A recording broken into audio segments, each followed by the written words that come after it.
So this one is probably one of the easiest things, I think, once you remember these sections and descriptions. And most people tend to get this right, and you can sort of see it's worth a big chunk of marks if you get this right in a problem question. Perhaps if it's a question 10 or question 11. Now what we need to do is split into two, and sometimes it can come up together. For example, if you bought a tyre at a garage and they fitted it for you, then you've bought some goods and you've got services. Both of those things could go wrong. The tyre could be bald and it wasn't fitted correctly. That could breach right under both sections here, or both sort of areas. It could be on together and it could be on separately. So be careful, make sure you use time at the beginning to analyze the problems before you go and actually attack it. The trick here then is to remember the sections, isn't it? And to remember with rights, you've got section 9, is it of satisfactory quality? Don't forget to explain what that means. Okay, what do you expect satisfactory quality to be generally? And you can look into problems as well and say, well, satisfactory quality, that share was £200. You would expect more for your money. That's your link, isn't it? So make sure you explain it carefully. Section 10, fitness for a particular purpose. If somebody wants to use it a particular way and it's not used for that way, then it's breached the term. Section 11, description of goods. Does it match the description? Now, that's only relevant if a description is given.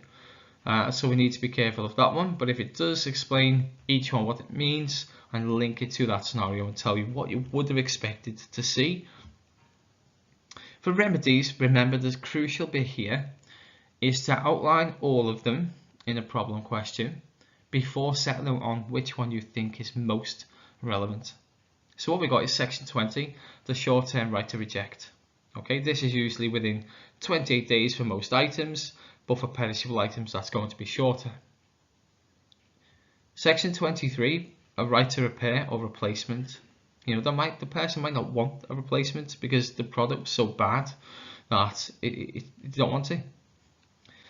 Section 24, a right to a price reduction or a final right to reject. So what this means then is this final right to reject is the same really. It's a short-term right to reject and I didn't get their money, but it's subject to some usage as well. So it might not be a full amount because you've used it for a period of time. Okay, what we need to then outline is which is the most relevant. Once you've done that, consider whether damages would also be available. So this might be, for example, let's say you buy a washing machine and the washing machine is faulty and your electric bill has gone up.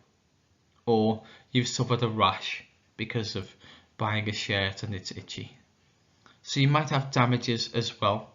Now you don't even have to specify a particular amount unless the scenario is leading that way. Just outline it. The second then is terms applied to a contract to supply services.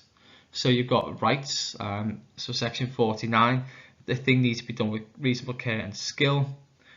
Section 52 needs to be done within a reasonable time, but remember this could also be an express term and a condition as well, and you will be expected to spot that happened a couple of times in the problem questions.